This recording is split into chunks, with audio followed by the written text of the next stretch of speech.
Assalamualaikum warahmatullahi wabarakatuh. Perkenalkan, saya Aisyah Febianti dengan NIM 2210202014 dari kelas PAIA. Di video kali ini saya akan menjelaskan tentang isi kandungan beberapa surat di dalam Al-Quran, mata kuliah Al-Quran dan Hadis. Baiklah, kita telah masuk ke materi yang pertama, yakni isi kandungan Quran surah Al-Fatihah ayat 1-7 yang berbunyi A'udzubillahi minasyaitonirrajim. Bismillahirrahmanirrahim. Alhamdulillahi rabbil alamin. Arrahmanirrahim. Maliki yaumiddin.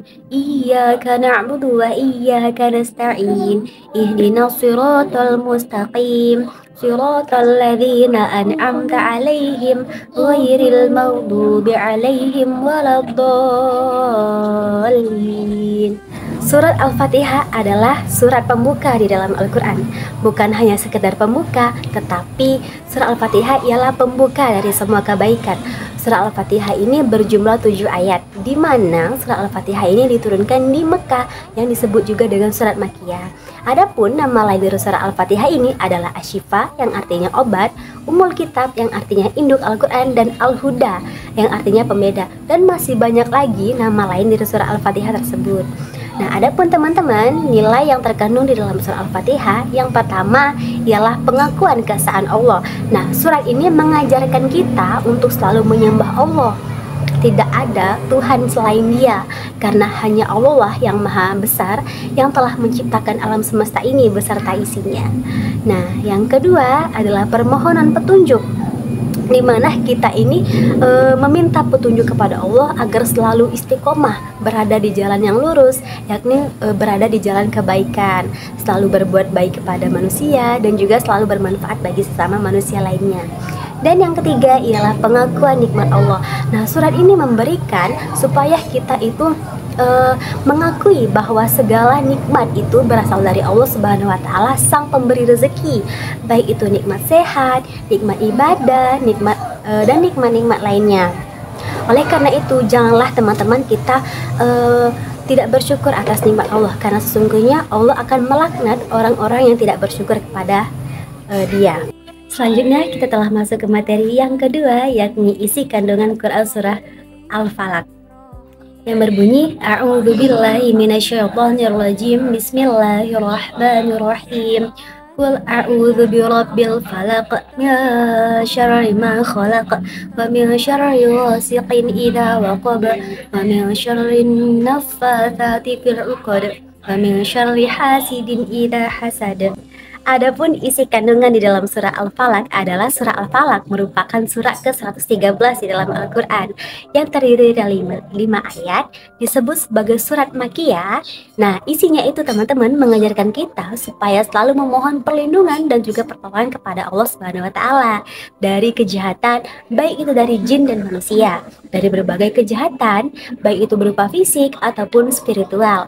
Nah, surah Al-Falaq ini dan juga An-Nas disebut juga sebagai surah Al-Mu'awwizatain, di mana surat ini memiliki artinya pelindung, surat pelindung. Nah, surah Al-Falaq dan juga An-Nas sering dijadikan sebagai bacaan zikir pagi dan petang karena keutamaan dan keistimewaannya kedua surat ini. Baiklah teman-teman, kita telah masuk ke materi yang ketiga, yakni isi kandungan Quran surah Al-Kafirun, yang berbunyi A'udzubillahi minasyaitonirrajim. Bismillahirrahmanirrahim. Qul ya ayyuhal kafirun la a'budu ma ta'budun wa la antum 'abiduna ma a'budu wa la ana 'abidum ma abattum wa la antum 'abiduna ma a'budu lakum dinukum waliyadin. Surah Al-Kafirun adalah surat ke-109 dalam Al-Quran, yang terdiri dari 6 ayat. Nah teman-teman, nama lain dari surah Al-Kafirun adalah Al-Jad, yang artinya ingkar, kemudian Al-Ibadah yang artinya doa, dan Al-Musyaqsyaqah yang artinya penyuci. Nah, adapun isi kandungan yang terdapat di dalam Quran Surah Al-Kafirun ini, yang pertama ialah memberikan pengajaran terhadap penolakan dan penyembahan yang salah. Jadi teman-teman, surat ini mengajarkan kita secara tegas menolak penyembahan yang salah, yang tidak sesuai dengan ajaran tauhid atau keesaan Allah. Baiklah, kita telah masuk ke materi yang keempat, yakni isi kandungan Quran Surah Al-Ikhlas, yang berbunyi A'udzubillahi minasyaitonirrajim. Bismillahirrahmanirrahim. Qul huwallahu ahad, Allahus samad, lam yalid wa lam yulad wa lam yakul lahu kufuwan ahad. Nah teman-teman, surah Al-Ikhlas adalah surat yang terdiri dari 4 ayat. Nah walaupun singkat dan sedikit, tetapi surat ini mempunyai arti yang sangat mendalam.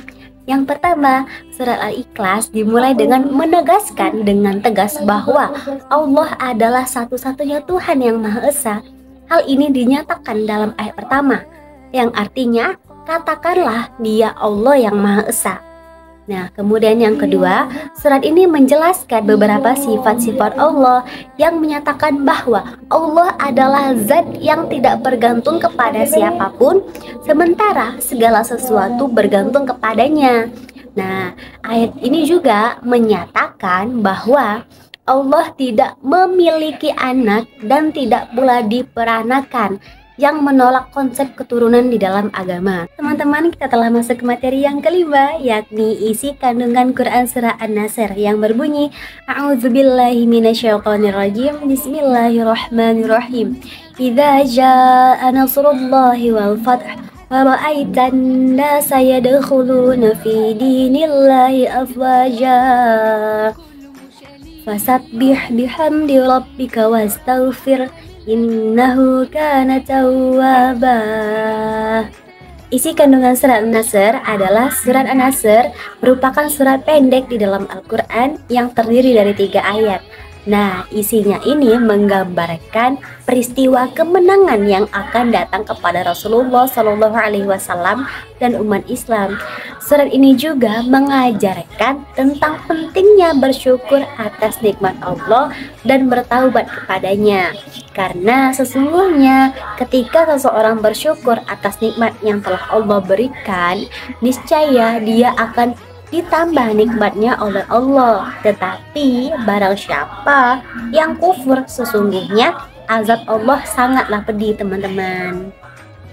Baiklah teman-teman, kita telah masuk ke materi yang keenam, yakni kandungan Quran Surah Al-Mujadilah ayat 11 yang berbunyi Bismillahirrahmanirrahim.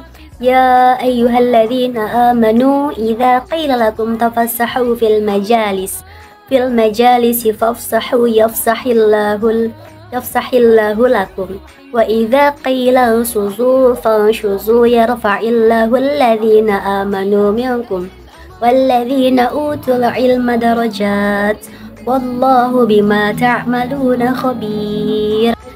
Surat Al-Mujadalah ayat 11 mengajarkan pentingnya ketaatan terhadap perintah Allah dan Rasul-Nya. Orang-orang yang beriman diingatkan untuk patuh terhadap instruksi yang diberikan kepada mereka. Kemudian Allah juga menjanjikan peningkatan derajat bagi orang-orang yang beriman dan juga memiliki pengetahuan. Hal tersebut menunjukkan bahwa Allah menghargai ketaatan dan juga pengetahuan yang dimiliki oleh hamba-Nya. Dengan demikian, ayat ini memberikan pesan tentang ketaatan, kesopanan, dan juga penghargaan bagi orang-orang yang beriman dan memiliki ilmu. Baiklah teman-teman, kita telah masuk ke materi yang ketujuh, yakni kandungan Quran Surah Ar-Rahman ayat 33 yang berbunyi Bismillahirrahmanirrahim. Ya ma'syaral jinni wal insi in istata'tum an tanfudhu min aqtaris samawati wal ardi fanfudhu la tanfudhuna illa bisultan. Surat Ar-Rahman ayat 33 ini memberikan dan mengingatkan manusia dan jin untuk mengakui kebesaran dan kekuasaan Allah. Meskipun manusia dan jin itu memiliki kekuatan dan kemampuan, namun kekuatan mereka sangatlah terbatas dibandingkan dengan kekuatan Allah. Manusia dan jin diingatkan atas keterbatasan mereka. Meskipun memiliki kekuatan dan kemampuan, namun ada batasan-batasan yang tidak dapat mereka lampaui tanpa izin dan kuasa dari Allah. Baiklah teman-teman, kita telah masuk ke materi yang ke-8, yakni isi kandungan Quran Surah An-Nisa ayat 8 dan Quran Surah An-Nisa juga ayat 146. Adapun ayat ke-8 berbunyi, wa idza hadaral qismuhu ulul qurba wal yatama wal masakin farzuquhum minhu wa qawlul lahum qawlan ma'rufa. Surat An-Nisa ayat 8 ini menjelaskan pentingnya keadilan dalam memperlakukan anak perempuan dalam hal warisan. Hal ini menggarisbawahi bahwa pentingnya menghormati kebutuhan dan hak-hak setiap anak, termasuk memberikan dukungan tambahan jika diperlukan untuk memastikan bahwa semua anak bisa mencapai potensi mereka sepenuhnya. Selanjutnya surat An-Nisa ayat 146 berbunyi, illal ladzina tabu wa aslahu wa i'tasamu billahi wa akhlasu dinahum lillahi faulaika ma'al mu'minin wa sawfa yu'tillahul mu'minina ajran 'azima. Surat An-Nisa ayat 146 ini menekankan pentingnya untuk memahami dan mengamalkan ajaran agama dalam kehidupan sehari-hari. Nah, dalam konteks pendidikan Islam, ini mencangkup pemahaman dan juga praktik ibadah, moralitas, dan nilai-nilai agama.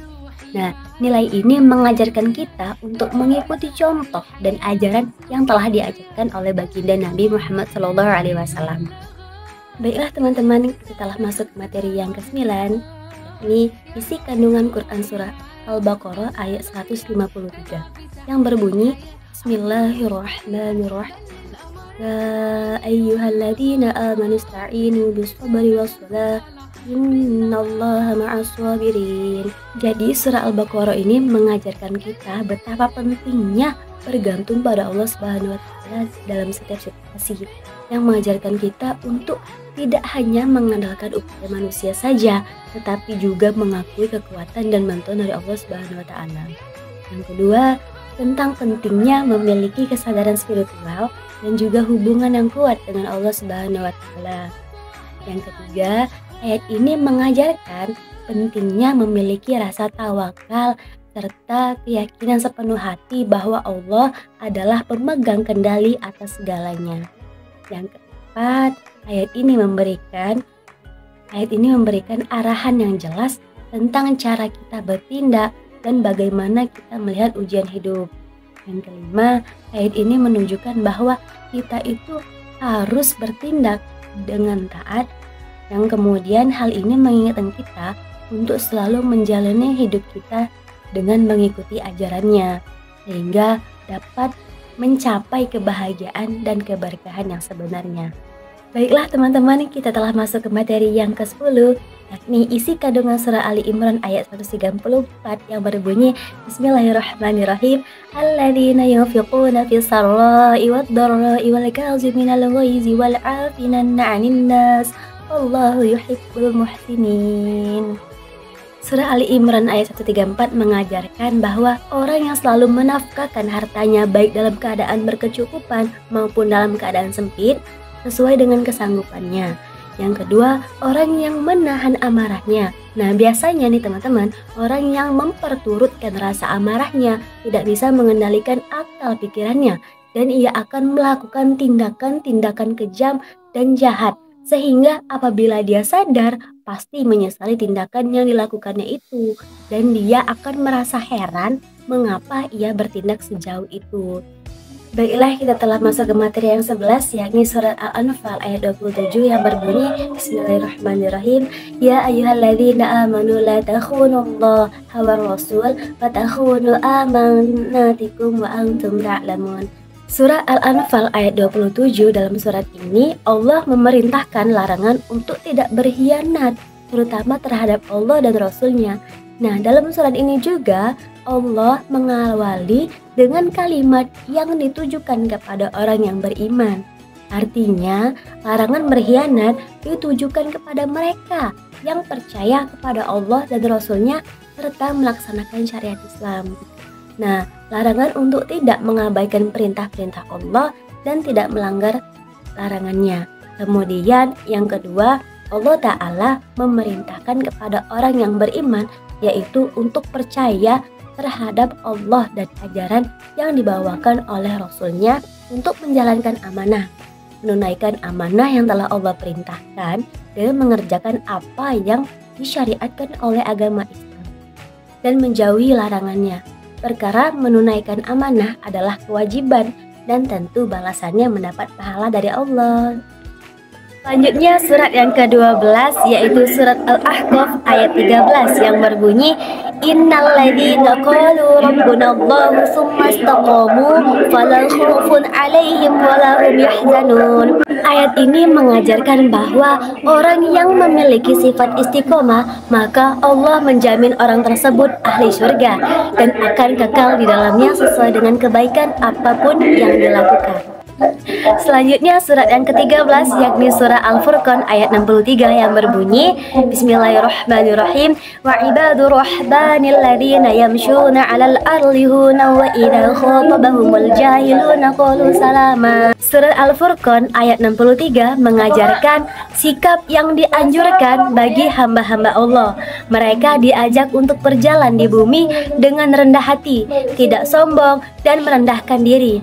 Ketika mereka berinteraksi dengan orang-orang yang sombong atau menyombongkan diri, mereka tetap menjaga kesantunan dengan mengucapkan salam. Nah, selanjutnya surat yang ke-14 yakni surat Al-Isra ayat 27 yang berbunyi Innal mubadzirina kanu ikhwanas syayatin wa kana syaitanu lirabbih kafura. Teman-teman, surat Al-Isra ini menyatakan dan juga mengajarkan bahwa orang yang boros adalah temannya setan, yakni saudara setan dalam pemborosan, melakukan tindakan bodoh dan tidak taat kepada Allah serta berbuat maksiat kepadanya. Kedua, mengajarkan bahwa boros itu adalah sifat setan. Contohnya adalah mubazir merupakan suatu sikap yang berlebihan dan pemborosan yang pada akhirnya menjadikan sesuatu itu sia-sia atau tidak berguna. Nah, sikap ini dilarang oleh Islam dengan dasarnya yang ada di dalam Al-Quran. Sikap mubazir ini termasuk pada sikap tidak adil, sehingga merupakan perbuatan buruk dan dikategorikan sebagai teman atau saudaranya setan. Selanjutnya surat yang ke-15 yakni surat An-Nahl ayat 114 yang berbunyi Bismillahirrahmanirrahim Fakulu mimma razaqakumullahu halala tayyiba washkuru ni'matallahi in kuntum iyyahu ta'budun. Nah, teman-teman, ayat ini mengajarkan kepada kita betapa pentingnya mensyukuri nikmat-nikmat Allah, termasuk rezeki yang diberikan kepadanya kepada kita.